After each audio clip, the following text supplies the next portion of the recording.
Hello and welcome back to the ACSC podcast. This is season 2.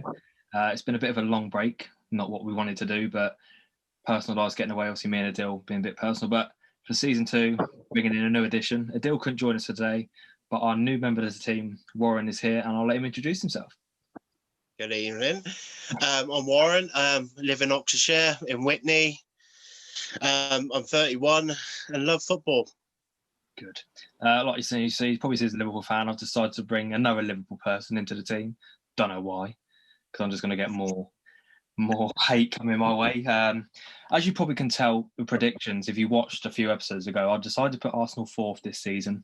Probably in hindsight, shouldn't have done that. We'll sort of talk a bit more about it in detail. But this episode to kick off season 2, we just got to sort of run through the Premier League as it has been this season. And we might as well start with Arsenal, considering it's a hot topic and how bad we've actually been this year so far. It's that midfield was missing that link of, like they were saying, I'm sure they said on Sky Sports the other day, of your two midfielders are exactly the same. There's not one holding midfield or a playmaker. They're both the same. So, yeah, it's one of them. Like the midfield is our key problem, and I think Partey coming in the summer had a promising start. Has suffered through a few thigh injuries, etc., and that's been a big problem. When missing that link next to him as well, and obviously I think Alwar is still such a hot topic of interest for January. If that comes off, etc. But like I said, I think the midfield is a bit we need to get sorted out. And obviously with Martinelli coming back now, he's already made an impact in the last 2 games.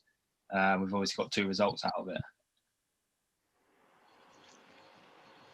what I've seen, obviously, I haven't watched Arsenal that much this season, but when I was watching quite a lot of Atletico, Partey was literally had free roam of what he was doing. So I don't know if he's doing that at Arsenal or not. His role is really going to be more of the box-to-box man as that deep. Obviously, I think Arteta in the long run wants to go to the 4-3-3, which Pep plays, which would have Partey as that middle anchor, a bit like Fernandinho does, a bit more like Fabinho does for you guys.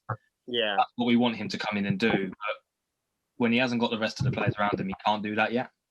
And obviously, it's shown this season. Obviously, in hindsight, I should have gone 4th. I thought we was going to have a good season. There's still a chance to turn it around, obviously. The last 2 results have sort of done us good favours. Gone from a relegation battle to being, I think, 2 wins off the top 6. So there's chances round it, but it's where do we go from here? Obviously, I've seen a lot of people say about Arteta should go. Personally, I don't think he should. I don't know from an outsider's point of view what you guys think as that side of things. But what's for defensive wise? Obviously, I don't know how Bellerin's done, but it seems like you need a couple more additions at the back. Tierney seems to be doing well. Tierney, I like. I think I was speaking to some people I know. Tierney is very much reminds me of Robbo for you guys. He's got that same drive, and that if you look at him down the left side, with Martinelli and Tierney down that left flank, that's our most deadliest position. Bellerin is a tough one. I like him as a sort of like a legend for the club. He's been here for years now, but he's not good. He simply isn't good enough to do what we want him to do. No. Gabriel next to him, I like Gabriel. Obviously, I think he's one player of the month for us every month because he's the only player who's actually done anything worthy at the back. But you need someone next to him. I think you're only as good as your centre half. And I think for you guys this season, without Van Dijk, it's shown massively. Oh yeah, of course, yeah. I think that's what we can sort of say about that Arsenal. And then I think there's one thing you can sort of link it in where we're saying about Van Dijk, you guys. Some of the results this season in the Premier League is incredible. Like you guys losing to Villa 7-2 has got to be up there with one of the most shocking results in the Premier League. It was brilliant. One of the worst days of my life. It was a real fun day. Obviously, Adil's not here to get involved with this one, which would have been quite funny because both Liverpool fans, I would have enjoyed that moment. But like I said, that Villa 7-2, I think you sort of sum it up. There's so many teams this season that can do things. Villa are up there this season. You've got Southampton, Everton, I think they're 3rd, I believe at the moment, was 2nd. Yeah. There's so many things hard to call the Premier League this year. It's just too much. Wow. It just seems the littler teams seem to be doing everything. I don't know if it's the top teams just not performing to what they should be, or it's just the lower teams are just getting better for this season. Yeah.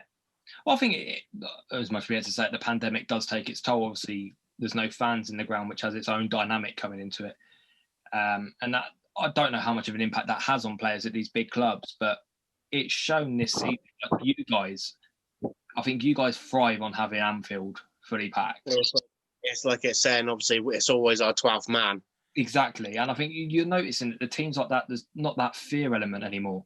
Teams are coming to you guys with an open opportunity to see it as their game. They haven't got them fans backing you guys. So it shows. And obviously, I think the results we talked about was the Villa one. I think United losing 6-0 to Spurs. And now United are second in the league. So it just goes to show how tight it is this year. I think sort of do another thing is players who haven't hit the ground running as such since they come in. I think you mentioned Bale was an interesting one. Bale coming in back from Real Madrid, I think everyone thought he was going to be this monster that he was. And I think me and Adil sort of discussed it a little bit before we had our little break, was that he's not that player anymore. Oh, nowhere near. No, it's just obviously his injuries and then not getting selected. Is it his confidence, or obviously, or his body just getting older? But I don't know. I don't even if Mourinho likes him that much or not. I think it shows because he barely even starts him, does he, in the Premier League? I know he gets games in the Europa League, but he's not this player that can run the wing like he's one of his famous goals was the one against Barcelona where he freaking ran round. Was it Roberto? Well, you got the Inter one, and you got the Barcelona one in the Copa del Rey when he outran the side, and then he isn't that player anymore. He hasn't got that ability. He hasn't got the legs to do it. I think we're forgetting is he hasn't really played football a lot for the last 2-3 years. He was on the bench a lot. That takes time to come in. I don't know. There's a few other players you can mention. I'm trying to think of any you can really say from you guys. I don't know. I think going the other way, players who have hit the ground running, Diego Jota.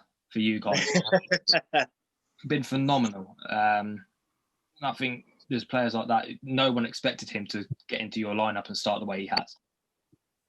He was always a flair player, but the thing, it was quite a weird one because obviously when he was at Wolves, he was not hit and miss, but he was sometimes a substitute or he was starting. You never knew if he was going to be on the bench or not.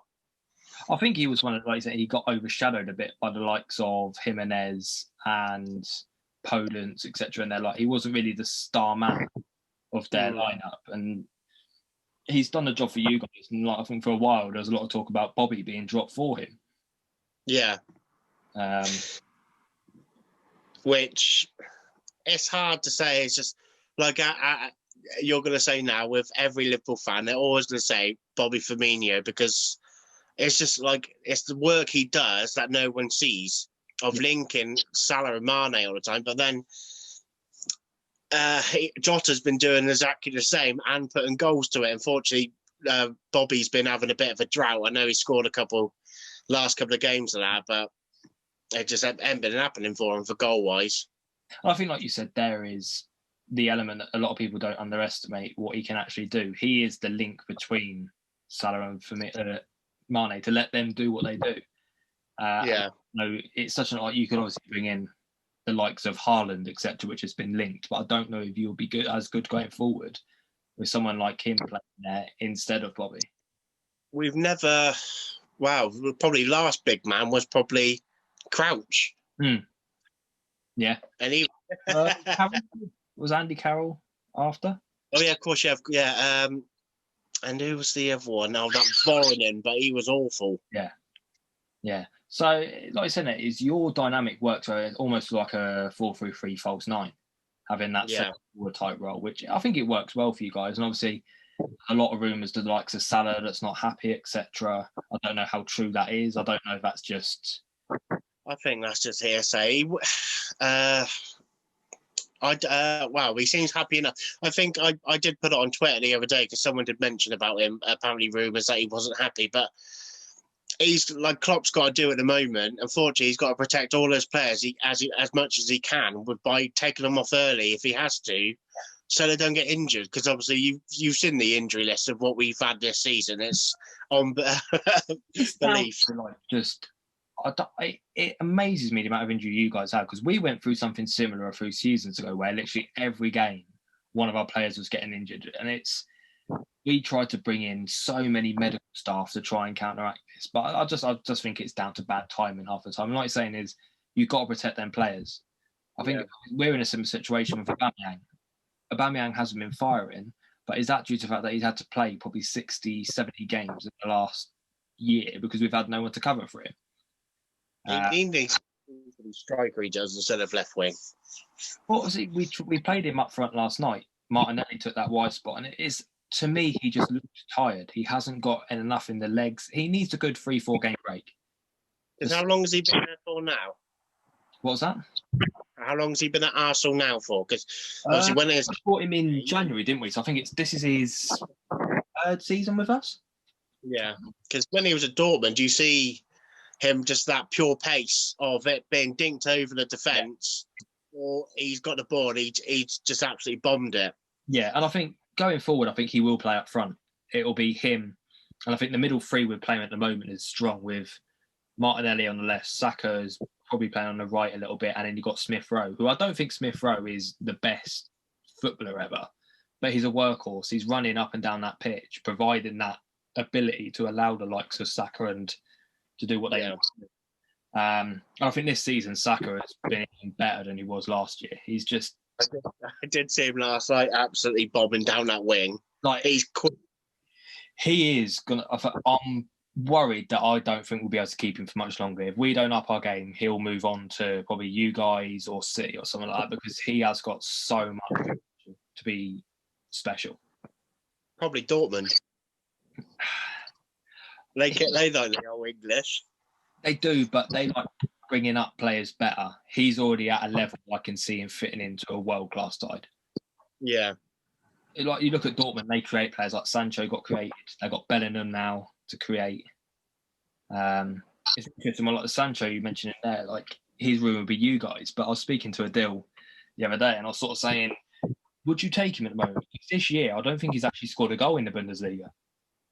I've looked at Dortmund, and they have been absolute. Well, even stats wise, looks like they're all over the team. Yeah. And then one click, and they're 1-0 down.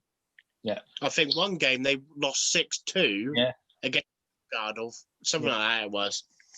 It's like you're saying, this is the thing where 1 year a player literally looks like he's a Ballon d'Or. Like everyone raves about Sancho, we all know how good he can be.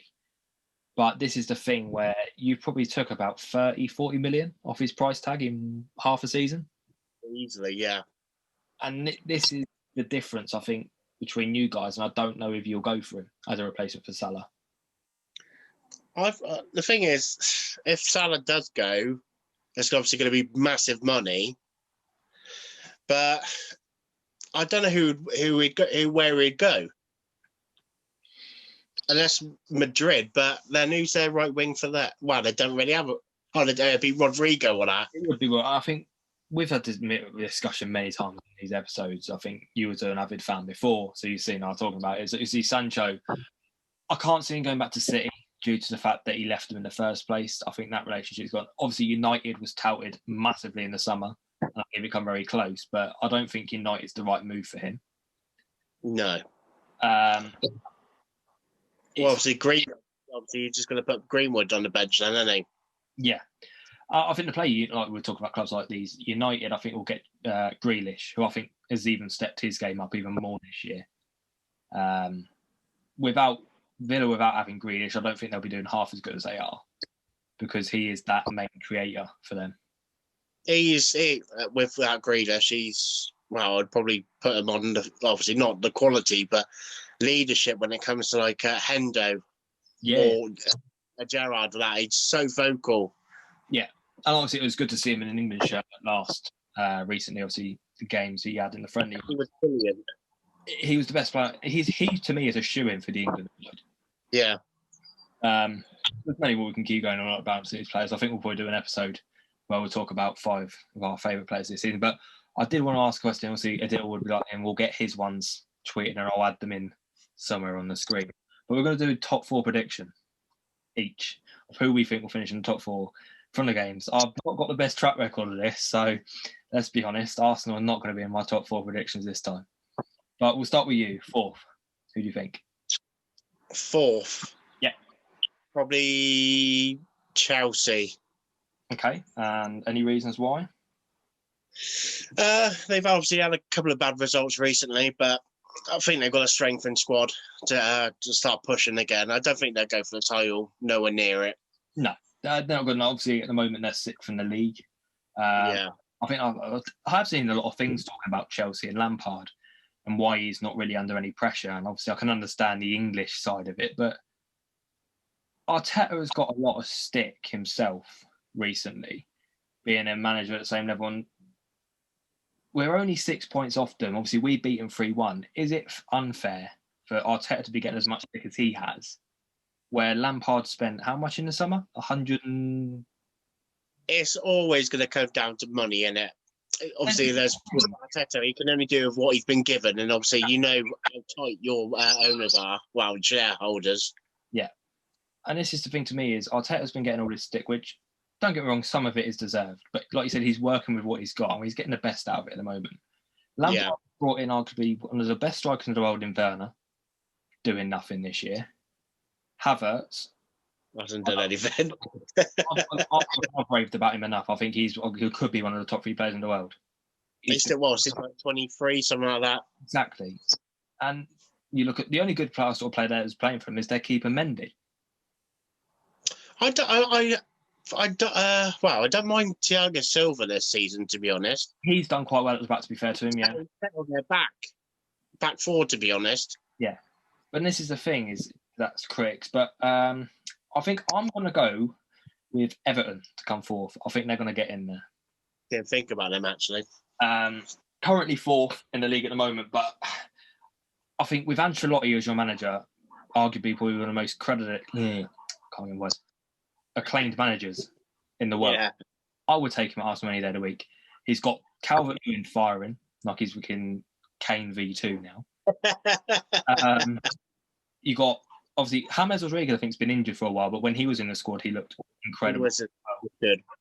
They've got a lot down there, but it all comes down to, I think, their backline as well. It's not the best, and obviously, Jordan Pickford really isn't that good as a keeper anymore. Should have had 2 red cards this season. Exactly. But no, I think they've got enough in them. I think they'll get it done, and I think they'll come 4th this season. So, your 3rd position this year? It's got to be out of Man United or Man City. Well, Man City are currently 8th, which is quite interesting. Their pickup. I want to go Man City. Go Man City? Yeah, just because of the points at the moment. Okay.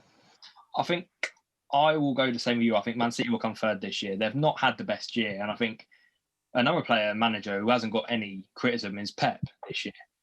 For City, what they are, to be 8th in the league is... It's that injury, isn't it, with Jesus and Aguero? They haven't had that striker to keep banging goals in for them. No, but with the squad they have, they could easily move Sterling into that middle role. They've got so many options. And obviously, he has played Sterling as a striker before, and it's worked. They've been doing Ferran Torres, haven't they, up front? In the middle, yeah. But I think, like you said, with the squad depth they've got, they will come through, I think, and they'll get through. Yeah. Onto your 2nd place this year. I hate to say it, it's got to be Man United. Right. It's like last night, you look at it, 93rd minute. Back to Fergie time, isn't it, at the moment? Yeah. And I said it quite a few years ago now. I wanted that Bruno Fernandes at Liverpool when they were on strike. Liverpool could have got him on free because of fans throwing cans at him. Yeah. As much as I said, I think it's a tough one for me between Leicester and United. I think Leicester, with Brendan Rodgers, do have a lot of potential. But I am going to go Man United, just like you said there. Sort of like saying about the Fergie time thing. Yeah. I don't think Ole Gunnar Solskjaer is the best manager, but what he's brought is that unity back to United. That depth of them. You looked at them, they're all a team. They're a strength in the unit. under Bruno Fernandes, I think he's probably the best player in the Premier League this season already. He is. It just seems like Man United could not be playing well, but then Bruno Fernandes just come out of nowhere and he'll bag something. I know a lot of people say about his penalties, etc., but what he can do on the ball, and I think that was a bit of it summed up is when they scored and they were all celebrating. He was like, "No, let's go, let's get back." That's that determination in him. He doesn't want just one. Exactly the same at Lisbon. He was just a workhorse there. And I think that's what with him in there, they've got something special building there. And if they can bring the likes of Sancho and etc. around him, I don't think they'll be far off challenging for the top. Yeah. If they can potentially, if they do let Solskjaer go for someone else, like Pochettino or something like that, but I think he's very close to going PSG now. It could be interesting. And I guess there's no surprise who you're going to put as first this season.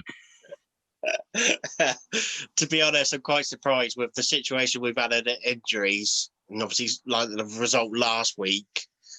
We're still doing all right, and obviously we've still got points ahead with a game in hand. So I think we can put it to 4 points clear. Yeah. Well, I have just seen come up on my phone that Tottenham vs Fulham is postponed tonight now. So we're recording this on the Wednesday. That's actually been postponed. And obviously, I think Tottenham's interesting. We haven't really spoke about them. They're nowhere near the top 4, but hit and miss they are. Go back 2 weeks ago, if we recorded this then, we would have been saying they were a shoo-in for the top 4. Yeah.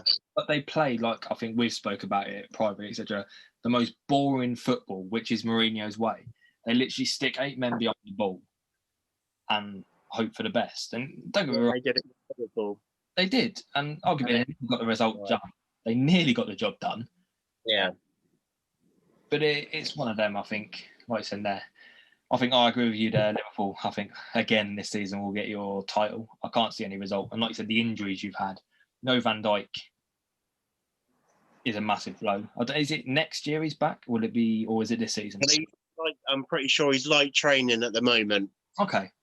But like I said, you lost arguably the best centre-back in the world and you still come out strong a bit. Yeah. It's lucky we got Fabinho, to be honest, because he's been brilliant. Well, he can play pretty much centre-half anyway. I think that's what he started out with. I can't believe it. At the start of his career, he was at Real Madrid as a right-back for how tall he is. Yeah. Yeah, it's one of them. I think, like I'm saying, is I will throw one more little twist in there. Who do you think will go down this season? Fulham's got to be one. Sheffield United are a shoo-in to go down. I'm surprised. I am so surprised considering last season how strong they were. They were nearly Europe, weren't they, last year? Yeah, and I think me and Adil gave Chris Wilder a lot of praise last year for what he'd done. But this year, I don't know what's gone on there. I don't know if it's either, have they? No, and I don't know if it's people have worked out how to play against them because they did bring a new system to the Premier League, but you got to have more than one trick in the Premier League, and he hasn't, and it's a shame. But I think obviously at the moment they're rock bottom with 2 points. At the moment they're on the course to break the freaking record Derby I set. I think in 2007. Yeah, but I think they'll be gone. Like you're saying there, West Brom. It's tight down there. We're probably in that battle at times at the moment, which isn't good. But I don't understand. Like last night, 1-1 against West Brom Liverpool, Leeds 5-0 against West Brom. Yeah, the thing is that like this season you can't call there is no way you can put a bet on any game this year with confidence. It's probably the most exciting season I've seen in a long time, just because anyone can do anything, and it makes it for the neutral a good season and interesting. It's just so close. And I think like we've all wanted that for so long, a close season, because obviously you ran away with it massively last year. City ran away with not last in the season before that. Obviously you come very close to them, but it just makes it a lot more better and neutral to watch. And I can't really say Arsenal will be there anytime soon because I know it's not going to happen. But it's going to be investment for you lot, majorly. Massively, and I think the time will come, but there's a lot of teams around it. I think obviously Spurs are not too far off Everton if they keep it going the way they are. They've got rich owners now.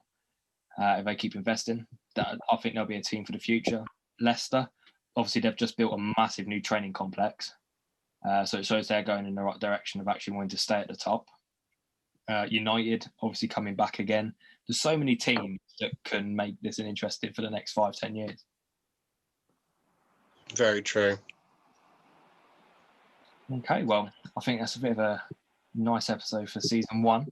Obviously, Warren is now going to be joining us, so feel free to hit him up. I think his Instagram and etc. will be on the page as well. I don't know what we're going to do for episode 2 just yet, but hopefully Adil will be joining us to have the 3. But this episode will be out on the Friday, and then back to usual. Try to do every Friday. If not, it'll be bi-weekly episodes coming Friday on 6 p.m. So for this week, thank you very much, and we'll see you guys next time.